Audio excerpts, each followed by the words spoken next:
This is Drop the Mic Hour with Officer Mike G. Today we have Principal of the Year, Miss Cindy Ponce, who has been in education for 33 plus years, which is absolutely remarkable. We are very privileged and very honored to have her as a guest today. Ms. Ponce, can you tell us a little bit about yourself? Absolutely. So this correct. This is my 33rd year, starting my 33rd year. And so back in 1991, I was a first year teacher entering the classroom at a young age of 22 years old, just turned 22 years old. And, it was an exciting time in my life to go into education. I probably was younger than many of the students as at a high school, actually a school that I graduated from, alumni. And I actually taught for 10 years, English, speech, journalism. And then I took over kind of like a credit recovery. We started the credit recovery center there, did cheerleading, became a cheerleader coach did that for 8 years.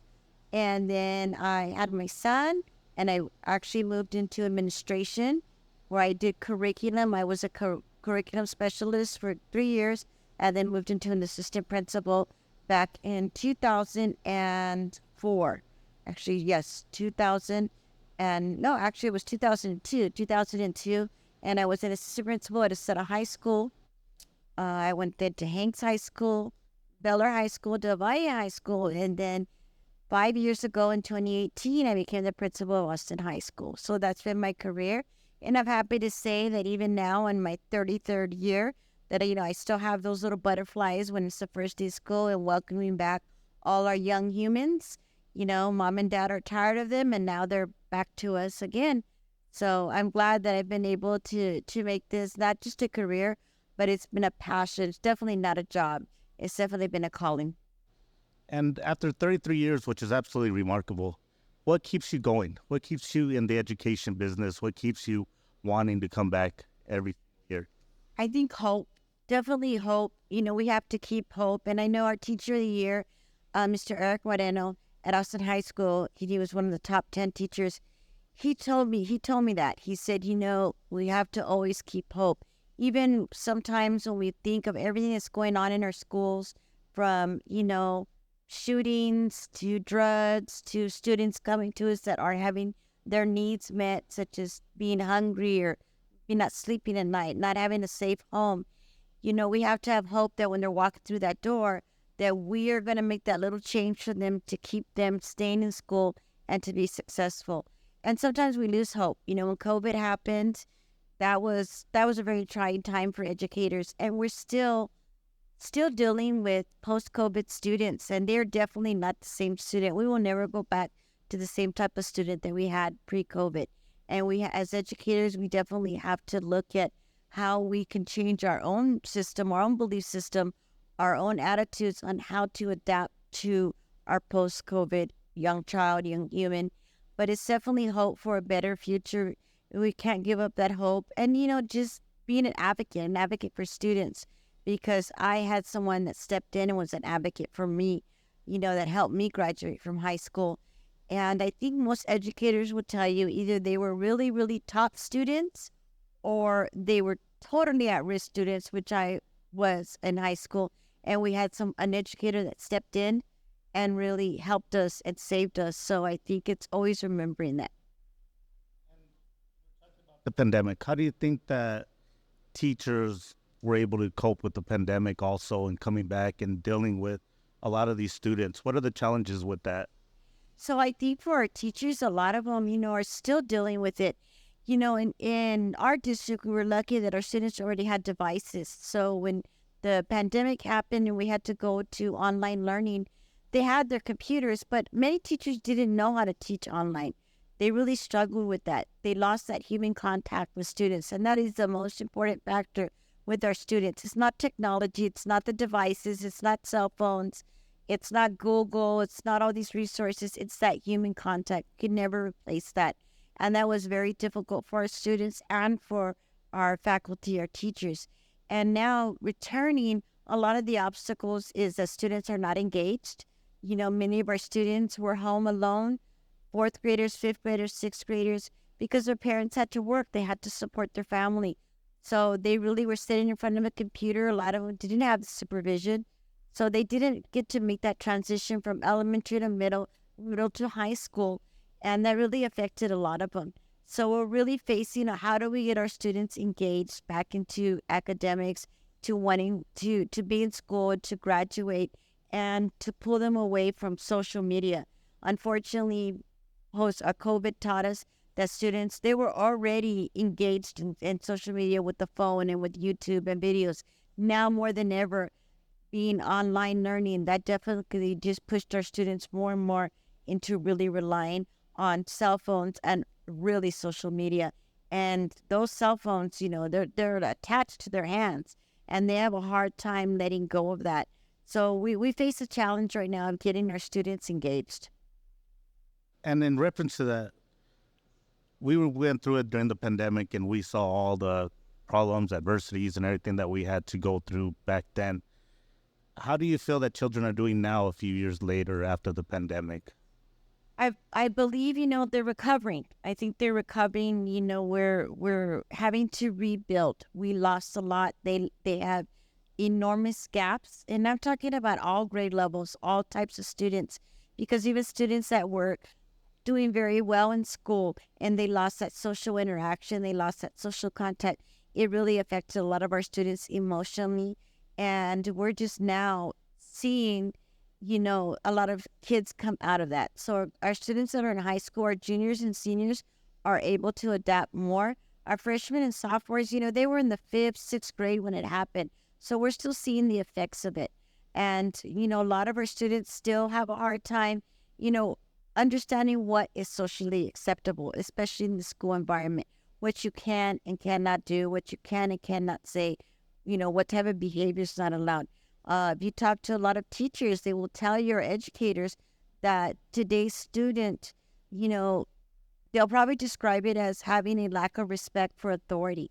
Not necessarily being rude, not saying things, but just it's not an urgency for them to be able, if a teacher comes up and says, I need you to go to class, they just kind of keep doing their own thing. Back in our day, go to class, you ran to class. You just were never in the hallways. And nowadays, the students, they just don't maybe, see the authority figure as that important anymore. And we see it with their parents as well, as, they lack some respect for their parents. And that's really difficult, because if they lack the respect for their parents, it's really hard for them to respect educators and the adult figures. So we're really having to build those relationships. And studies will tell you, if students don't see the why they're coming to school, it's not just about academics. We first have to build on the relationship, making that bond with the students, that, a lot of our students may not graduate in the top 10. They may barely skate by with a 70, but they can still do anything they want to do, whether it's go to a 4-year university, go to a technical school, and there's nothing wrong with that. If they choose to work at McDonald's the rest of their life, what's important is that they graduate and they do something that they love, and that they're happy, and that their social and emotional health is what's important. If we can focus on that, then the academics will kind of feed into that. You feel that because of the pandemic, parents have been a little bit more lenient? Because I remember growing up, for some of us, we would take a beating. We would be scared to get home. We would scare the principal to even call our house. We were in fear of our father and our mother even trying to get home, and it was horrible. You were hiding all day because you didn't want to go home. And now kids are a little bit different. They don't have that fear factor. Exactly. And I believe a lot of that has to do with social media. A lot of it has to do with, every parent wants their child to be successful, whether they are having to work, taking care of other children, taking care of mom and dad, elderly parents. Sometimes they just don't have the tools. So a lot of times these parents say, watch your videos, especially when they're young. Just don't bother me right now. I have to work. I need to take care of grandma. Just watch your videos. So from a young age, our children are seeing these videos, seeing TikTok, and all of those are great resources. I think TikTok's amazing. And, Instagram, all of that is great if it's used in the right way. But unfortunately, like last year when we saw they were creating these videos of how They could damage restrooms to take video of it. So unfortunately, a lot of our students are seeing that. And I think that's where a lot of the disrespect comes. And with our parents, I don't think that it's more lenient. I just think they don't have the tools to handle the children. The children scream at them, or they may threaten them in their own way that they're going to call CPS. If we said that to our parents, they were like, here's the phone, call them, call them. I didn't leave a bruise on you. That's basically what they told us. I didn't knock your teeth out. You're fine. But I think for a lot of our parents is these students have become, where they're threatening them in their own way. And I just also think that parents sometimes, they're just tired. They're tired, and it's a lot easier to just let the child do what they want, especially, our freshmen who are just coming from middle school. They're dealing with body changes, hormone changes, girls, boys. We have issues. So many of the students are just discovering themselves, whether, if it's transgender or they're going through some emotional crisis. So I think for a lot of times, parents just find it easier to give in to the child, give them what they want to kind of maybe just settle them down. But in the long run, sometimes just giving in to them, I mean, we knew it back as being spoiled. And nowadays, unfortunately, it has some really horrible negative effects on students and our children. The gap that's been created between, like you said, social media, cell phones, that parents really don't know how to educate or talk to their kids about things, because back in the day we didn't have a heads up. It was a rotary phone or it was a dial-up phone, and we didn't even know who was calling and what to expect once we got home. We knew it, but we were scared to if they even received that phone call. Nowadays, they have a heads up and everything. And right now, kids are playing e-games and they're playing other things on video. And we just have parents that haven't progressed to that level where they're able to educate their kids. And do you think that there's a big reason why there's a huge gap between communication with kids and parents right now? Oh, absolutely. And a lot of our students, they're being raised by grandparents, they're being raised by older parents. And some of our parents and grandparents are not, they're not into the social media. They don't have access to it. So, and then a lot of students, our children, they're very good at being secretive. They know how to hide things. And being that so many students now have cell phones at such a young age, iPads, YouTube, so they're able to get on a lot of these videos and see a lot of these things. A lot of these young ladies are, in the third, fourth, fifth grade, they're seeing the Britney Spears, they're seeing these type of role models for them, and that's what they want to emulate. They think that's the way they should dress, they should look, that's the way they should act. Personally, I think they're just growing up way too fast. They're just exposed to so much out there, things that we weren't exposed to, things that maybe even our own children. I know for my own son, he didn't get his first cell phone until he was, I want to say, the 7th grade, and it was a very simple one. It was a My Touch. It was simply calling grandpa or calling me or calling dad, and, that was it. There was no videos on there. I think it had music, but it was a very simple phone. And I remember him telling me in, elementary, some of his other students, his friends, had cell phones. I go, you don't need a cell phone. You go to the office if you need to call me or you need to call your dad. But I believe that our students are just exposed to so much. Our children see so much at a young age. And all that information's in their mind. And a lot of it they just don't know how to handle. Or they are having some other issues in their life. So they're acting out in ways that they think is appropriate by either videos, by movie stars, by what they see in the movies. Nowadays, anything is on TV. When we were in high school, you had HBO, which was completely blocked. Your parents blocked it or you didn't have cable. And a lot of those shows didn't come on till after midnight. Now, they can watch anything at any time of the day. And they're very tech savvy. They know how to get to these resources, these type of videos, this type of social media devices that their parents may not be able to get to. Absolutely. And I know for us, I'm in law enforcement. You've been in education for 33 years. We've been able to bridge that gap between law enforcement and education and the community. I think we've done very well. How important do you believe it is for all of us to work together? Oh, absolutely. We have to. our students need to know, our children need to know, and our parents, that law enforcement is there to help them. Yeah, sometimes they have to make some really what they consider to be harsh decisions, whether it's arresting people, unfortunately having to pull their weapon on someone to keep someone safe. But in the end, they need to know that law enforcement and schools, that schools should be a safe haven. Parents should feel welcome. They shouldn't feel threatened to come in there. They shouldn't feel like if they're getting called into school, it's because their child got in trouble. Sometimes that's why, but we have to remember to respect the parents. And when we bring them in, that we're working with them, that we're working with what the issue is. And same thing with law enforcement. We have to have rules. You can't just have life with not having rules. And when students, say like, well, school hasn't even started, or I was off campus, or, I was using my vape and I wasn't even in school, I didn't even start it yet. There's consequences for that. We have to have rules, and our parents need to help us enforce that. And it's a community effort, and it's not easy. It's really not easy. And unfortunately, both education and law enforcement, it's gotten some bad press. It's gotten bad press with the way certain school threats have been handled, the way, children have been maybe treated in a way they feel is unfairly. Unfortunately, you do have a few bad people, a few bad apples in law enforcement, education, and every job, in hospitals and doctors.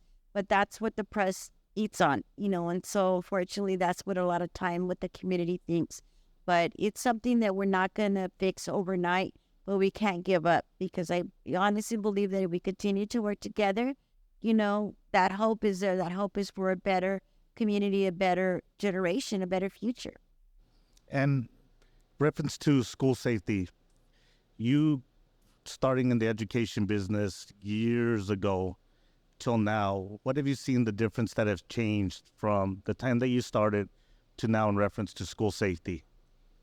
I definitely think it's the threat of either students feeling threat, they're either into behaviors or they get into something over their head.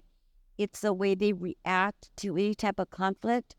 Their, resolution is to not just fight, pull out a weapon and call out people. And then the bullying that's now on social media. Back then people were very, they say things to people, but not the way they do. They hide behind the phone. They hide behind Instagram. They say a lot of things they wouldn't say in person. And, now the access that they have to weapons, that whether it's a gun or a knife, unfortunately, it's realistic, and it's really sad. I think it's sad because school should be a welcoming place, and it breaks my heart that now all our doors are locked. It's practically a prison. We have to basically look at the door. We have I have my cameras on one monitor. I'm constantly looking at that front door camera to see if anyone's coming onto my front doors that's going to hurt anyone on my campus. And that's unfortunate, because we were never like that before. And we have to continue to tell our students to be vigilant, to tell us if they see something. What is it? Snitches get stitches, Yeah. Unfortunately, a lot of them don't want to come forward with information. Back in our day, it was kids got in a fist fight, they shook hands, that was that. Nowadays, they'll continue it. If they fight, then they bring their friends in and someone else. And even parents. We've seen parents go at it, in the parking lot because their two kids got into a fight. So it carries on. So it's definitely, I think, a change of anger. A lot of our students are angry and they're reacting, and they feel like their fist or whatever they want to use is a way to get that anger out.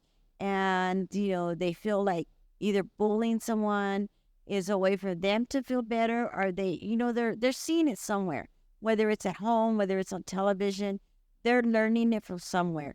We do have situations, and I think, unfortunately, in a lot of our school shootings, we've seen where those school shooters, a lot of them had severe mental issues. There was something behind there.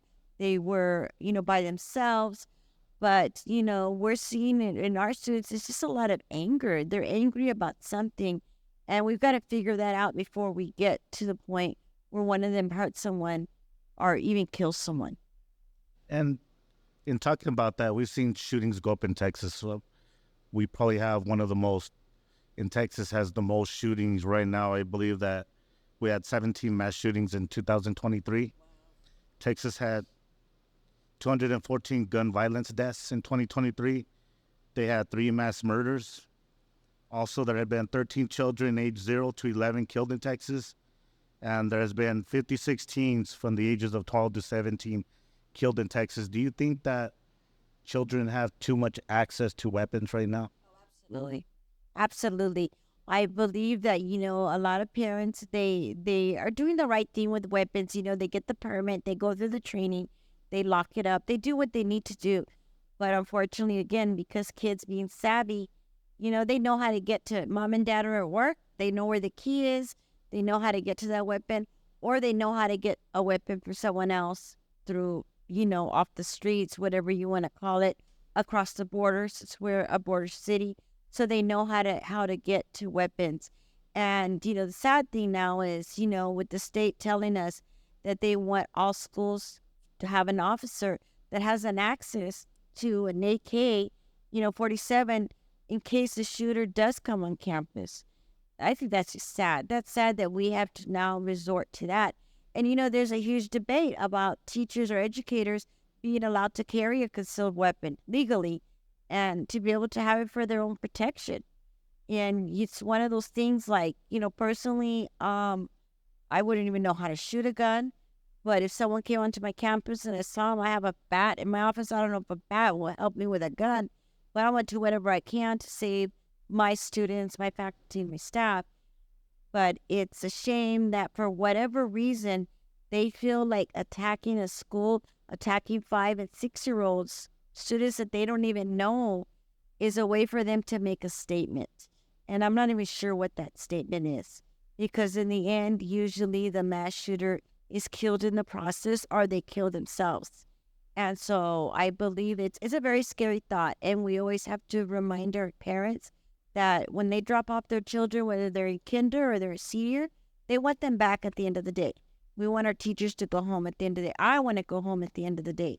But unfortunately, it's a real shame that that's what our society has come to. Back in the day, growing up in East LA, our biggest drills was earthquakes and fire drills and stuff like that. And now it's active shooters. We have all these active shooting drills, Right. which is very scary for nowadays in society. We do have to train and we do have to do things, but it's very unfortunate.